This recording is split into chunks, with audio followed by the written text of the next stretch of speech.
Batavia has been the center of the Indonesian nationalist movement, and a pretty thorough and up-to-date organization it seems to be.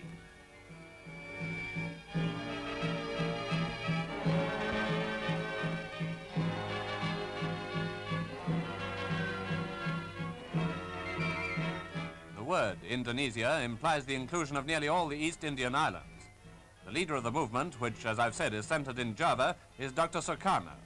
He is seen here presiding over a meeting of what he calls the cabinet of the Indonesian Republic's government. He describes himself as president.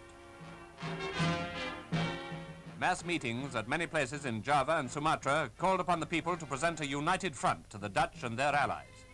And the claim has insistently been made that Indonesia has already established itself as a self-governing state. Some of these pictures were taken by Allied cameramen, others are extracts from an Indonesian newsreel. In each case, it's perfectly obvious that the nationalists mean business.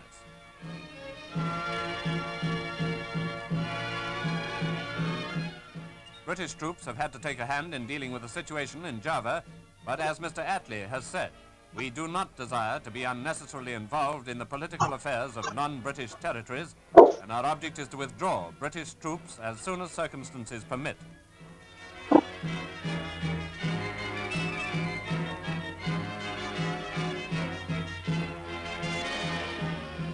We all hope that will be soon, and let's hope agreement will be reached between the Javanese and the Dutch. As long ago as December 1942, the Queen of Holland promised a large degree of self-government to Dutch overseas possessions. Dr. Sukarno, however, demands complete independence for about 70 million people now.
Deze dagelijkse patrouilles zijn niet zonder gevaar voor onze jongens, maar ook niet voor de terroristen.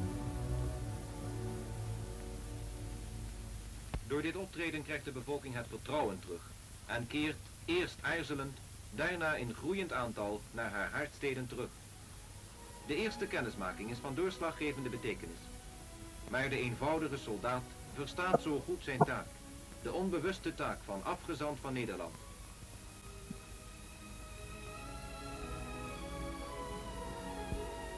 En zo wordt het zaad van het vertrouwen uitgeworpen en het vindt een gerede bodem in de harten van deze mensen.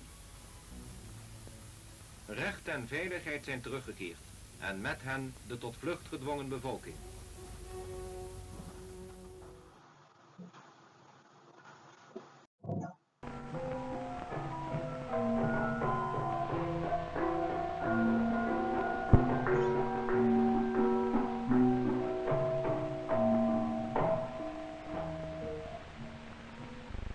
For many years, Indonesia was a colony, unable to help herself or her people. A little of our history is told in the stamps that I'm sending you. The red stamp is the first one ever issued in Indonesia, King William III of the Netherlands. Wilhelmina became queen in 1898, Queen of the Nederlands-Indies, or Dutch East Indies as we were called then. In 1938, a commemorative stamp reminded us that Wilhelmina had ruled our islands for 40 years.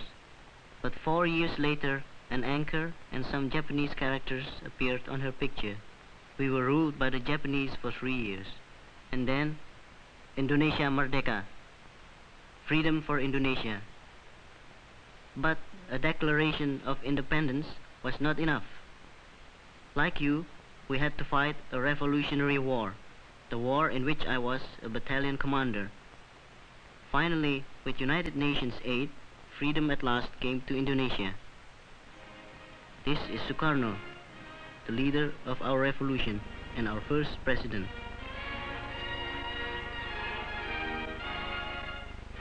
Our national anthem, Indonesia Raya.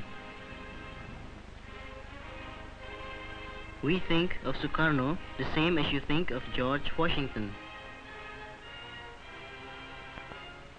Our leaders value the ideas of liberty held by your great men, Benjamin Franklin, Thomas Jefferson, Abraham Lincoln.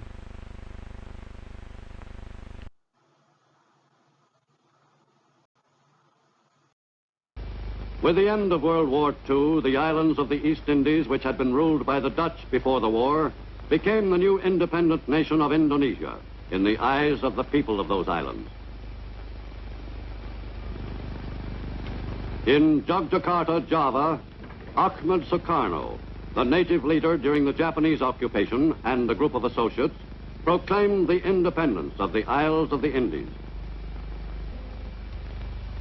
At Cirebon, on the island of Java, Dutch and Indonesian leaders effected a partial compromise of differences and a ceasefire in the Linggadjati Agreement. But that condition did not last long. Dutch troops moved into territory acknowledged to be Republican by the terms of the agreement. The Dutch police action resulted in a renewal of violence. In mid-1947, the United Nations attempted mediation. Australia's delegate, William Hodgson, called for an immediate cessation of hostilities and peaceful arbitration. But the issue was far from being settled. In December 1949, the islands of the Indies officially became the Republic of the United States of Indonesia. Elected president by the 16 Nagaras of the Federation of Indonesian States, Sukarno was sworn in a ceremony at Yogyakarta. The new ruler, who had collaborated with the Japanese, had been striving toward this day for some 30 years. Finally, after 4 years of fighting and negotiating, he and his people were officially recognized as an independent nation.